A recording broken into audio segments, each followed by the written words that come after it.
আমি হাসিনাকে ফাসিস্ট বলতে আর রাজি না। ইউনূসের এই জিনিসগুলি দেখে উনি যে কাজগুলি করেছেন এইটা দেখার পর এখন আমি মনে করি Yunus is a bigger fascist. আসল ফাসিস্ট হলো ইউনূস। হাসিনার গভর্নমেন্টকে অনেক অপোজ করেছে, আবার হান্ড্রেডস অফ লেখা আছে। ইউনূস সাহেব তো ওই শেখ হাসিনার সরকারকে সরানোর কনস্পিরেসিতে পার্শিয়ালি ইনভলভ না, পুরাপুরি ইনভলভ। রাষ্ট্রপতি তো একটা ব্যক্তি না, রাষ্ট্রপতি হচ্ছে একটা institution. Just as prime minister is an institution, cabinet is an institution, parliament একটি ইনস্টিটিউশন, জুডিশিয়ারি একটি ইনস্টিটিউশন, সো প্রেসিডেন্টও একটি ইনস্টিটিউশন। রাষ্ট্রপতি কিন্তু তিনটার মধ্যেই আছে, নির্বাহী বিভাগেও আছে, জুডিশিয়ারি এবং লেজিসলেটিভ বিভাগ সবখানে পার্লামেন্টের মধ্যে আছে। কিভাবে আছে উনি? আপনি হান্ড্রেডস অফ জিনিস আছে যেটা উনি সই না করলে হয় না এক্সিকিউটিভের। ইভেন সেক্রেটারিদের ট্রান্সফার এগুলি অনেক অনেক কিছু আছে যেগুলি ওনাকে সই করতে হয়। রুলস অফ বিজনেসে আছে যে কোন কোন ফাইল ওনার কাছে যাবে। নাম্বার টু, তাহলে উনি এক্সিকিউটিভের পার্ট হয়ে গেলেন। আসেন লেজিসলেশনে ওনার পার্লামেন্ট যাই পাস করে সেটাকে ওনাকে অ্যাসেন্ট দিতে হয়। উনি অ্যাসেন্ট না দিয়ে ফিরিয়ে দিতে পারেন, আবার পাঠাবে, উনি ফিরাবেন বলে যে এই জিনিসগুলি তোমরা করো, আবার ফিরে আসলে উনি আবার যদি না করেন তাহলে ওইটা আইন হয়ে যাবে। উনি অর্ডিন্যান্স জারি করেন, অর্থাৎ উনি লেজিসলেট করছেন। তারপরে বিকজ পার্লামেন্ট নাই, সো পার্লামেন্টের কাজ করছেন। জুডিশিয়ারিতে উনি জজদের অ্যাপয়েন্টমেন্ট দিচ্ছেন, চিফ জাস্টিসের অ্যাপয়েন্টমেন্ট দিচ্ছেন, উনি 106-এ সুপ্রিম কোর্ট থেকে অ্যাডভাইস নিচ্ছেন। সো উনি প্রত্যেকটা ব্রাঞ্চ অফ গভর্নমেন্টের সাথে জড়িত। উনি খুবই ইম্পর্ট্যান্ট অফিস, এটা বিরাট একটা ইনস্টিটিউশন। এই ইনস্টিটিউশনকে ইউনূস সাহেব হেয় করেছেন এবং রাষ্ট্রপতি অনেক কথাই বলে দিয়েছেন, এখন পাবলিকলি বলে দিয়েছেন। প্রত্যেকটা জিনিস সত্য। আমি এই জিনিসগুলি অনেক আগেও বলেছি, ওনার প্রেস উইং চলে গেছে, এটা আমি অনেক আগে বলেছি।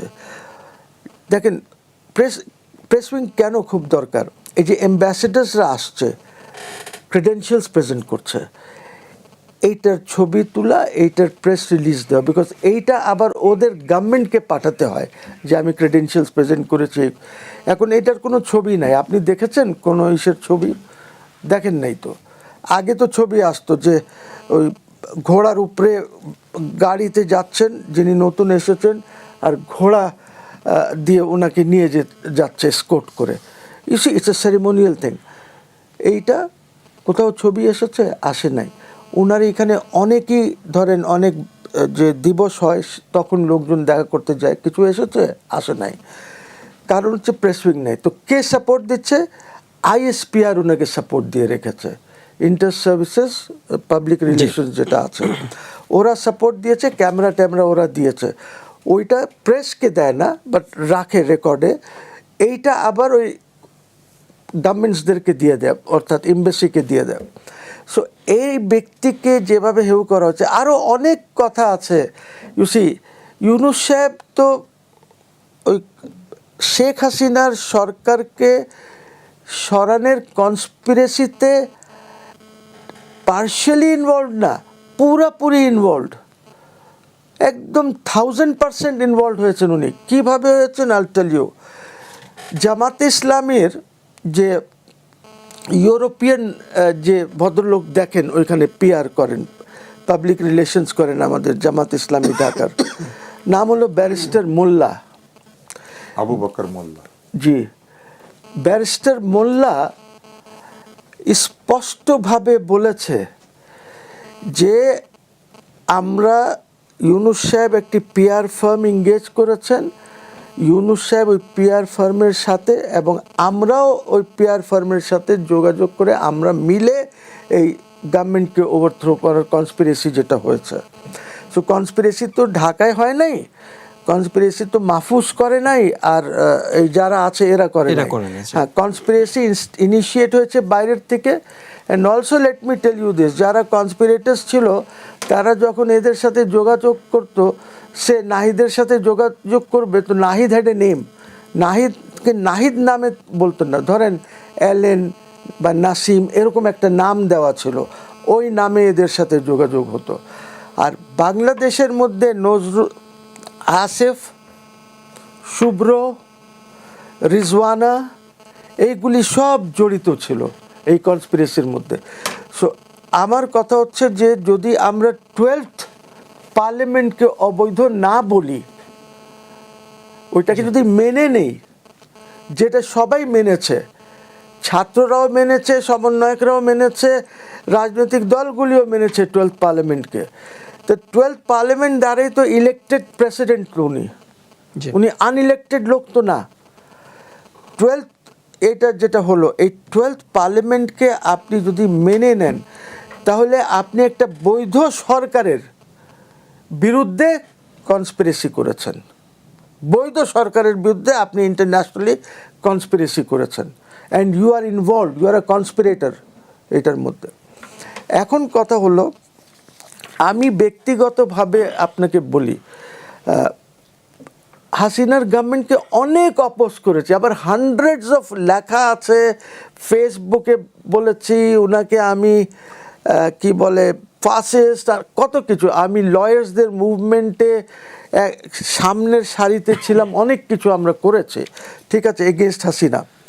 বাট আমি হাসিনাকে ফাসিস্ট বলতে আর রাজি না, নট এট অল।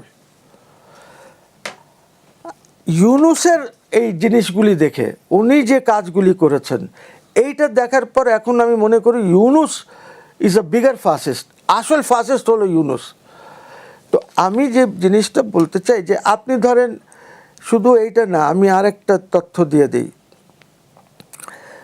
যখন ইউনূস সাহেব আসেন এয়ারপোর্টে, সবাই রিসিভ করেছে ওনাকে, 3 বাহিনীর প্রধানরাও ছিল, সবাই ছিল। লাউঞ্জে ইউনূস সাহেবকে একটা লিস্ট দেওয়া হয়েছিল, যে উপদেষ্টা কারা থাকবেন সেই লিস্ট Correct. হয়েছিল। জি, উনি ওইখানে বসে সব কেটে দিয়েছে, ওইটা ধরেন ছিঁড়ে ফেলে দিয়েছে, এবং উনি তখন আর্মি চিফকে বলেছে that this will not be an army backed government, এইটা আমি চালাবো, আমি যাকে ইচ্ছা ওকে নিয়ে আসবো, বিকজ উনাকে তো আনতে হবে ওনার কনস্পিরেটার্সদেরকে যারা ইনভলভ ছিল এই কনস্পিরেসিতে। সো এই কারণে যেহেতু it was not an army backed government, আর্মির সাথে ওনার সম্পর্ক খুবই খারাপ, ভালো ছিল না। উনি চেষ্টাও করেছেন সরাতে, ওইটা পারেন নাই উনি, ঠিক আছে। রাষ্ট্রপতি কোনোভাবে রাজি না যে প্রধানদেরকে সরানো হবে, এবং এইখানে গভর্নমেন্ট যে চলেছে আর এরা যে রাষ্ট্রপতি যে টিকে আছেন, টোটাল 1000% আর্ম ফোর্সেসের ব্যাকিংয়ে, ওদের ব্যাকিং যদি না থাকতো তাহলে এরা তুলে ফেলে দিত ওনাকে।